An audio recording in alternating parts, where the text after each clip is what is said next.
There are examples though of corporations that I think in the past have shot themselves in the foot. One of my favorite. This is one of the reasons I hate Hollywood, by the way, but I think it's funny. There's a little bit of Schadenfreude with Hollywood, because I spent some time helping them fight piracy.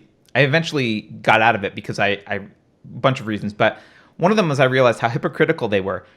They spent decades making movies about how large corporations were evil and run by evil people, and do anything you can to get at large corporations. Only large corporations are always run by evil people. Everything from like Monsters Incorporated to I don't know, like every movie with large corporations, like the guy's evil, the large corporations, evil, evil, evil, large corporations.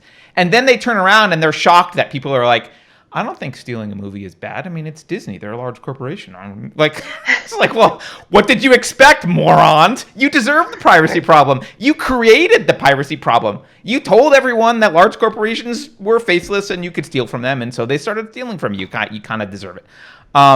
Blackbeard, by the way, thank you for the super chat. He says, "Oh, thank you, Blackbeard. Don't forget, you also just buy out companies before they get too big to compete. Yeah. You do, but first of all, you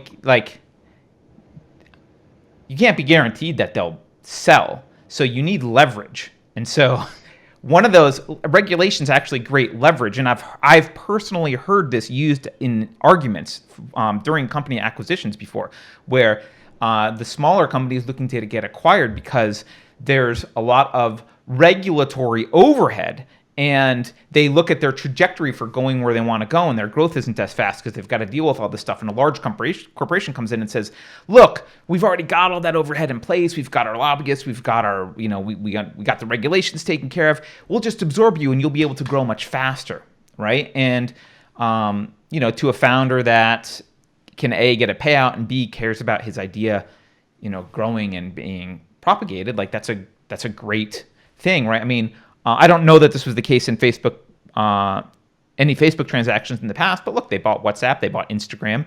They do buy companies, and you gotta imagine that leverage helps, right? Leverage helps. So they don't just try and buy out the companies. They also, you guys, if you're not familiar with this, look up what they've done to Gab, for example. They have a blueprint for what they do to any competition, any site that is a competitive site to one of the big socials, and they work in alliance with the legacy media. It's exactly like what we started off talking about. Google and NBC working in cahoots to demonetize the Federalist. They go after and they target anyone who's speaking wrong think. And so what did they do to Gab? Well, Gab is a competitor to Twitter. And it was launched by someone who left Silicon Valley, was a wrong thinker, came to Texas, started this company. What did they do? They peppered the legacy media with propaganda pieces about how Gab is a platform for the alt-right and for white supremacists and for white nationalists and for just the most awful, awful people. The standard by which they judge this is a standard they don't apply to Twitter. You can find every type of person on Twitter as well, including the dretches of society.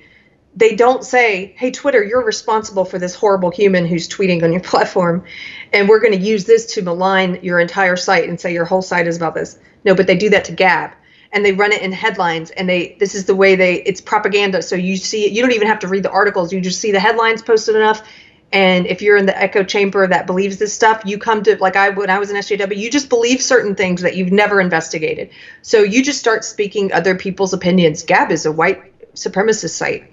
So they've successfully I would say for the most part, successfully put Gab in this little place of do not go there if you're a liberal. Gab would love to have liberals. You're right. Gab would love to have people on the left. They would love to have liberals.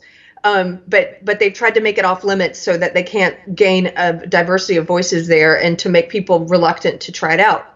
So they do that in the media. But then what do they do? Also, all the social media companies that basically control access to the public square join together and pile up on these competitors, these small competitors.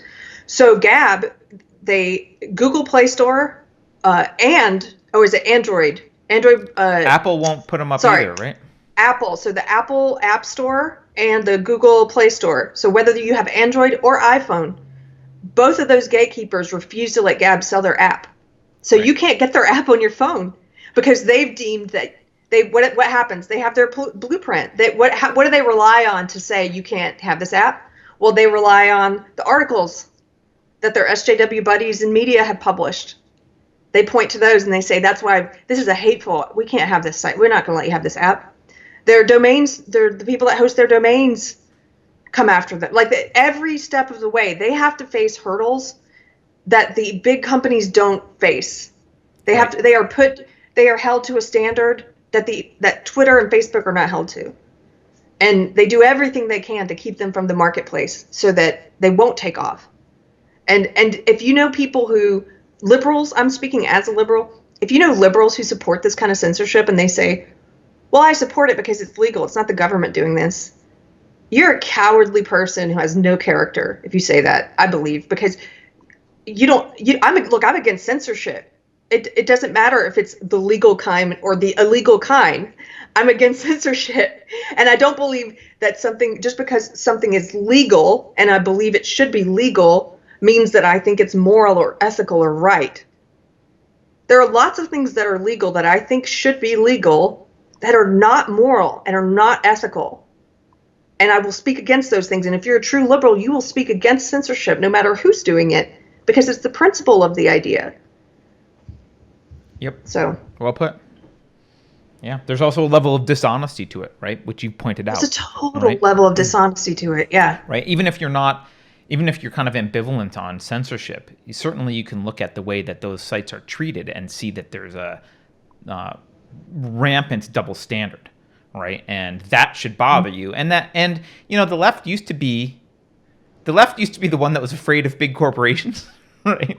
But now they're all like, we love big corporations. We like to criticize Zuckerberg sometimes for, Russian ads, but in general, we love big corporations because we're in bed with big corporations, and they especially love large media corporations. They love CNN, they love NBC, which is owned by GE. They love the New York Times. They love Apple. They love Facebook. They love all of the big corporations,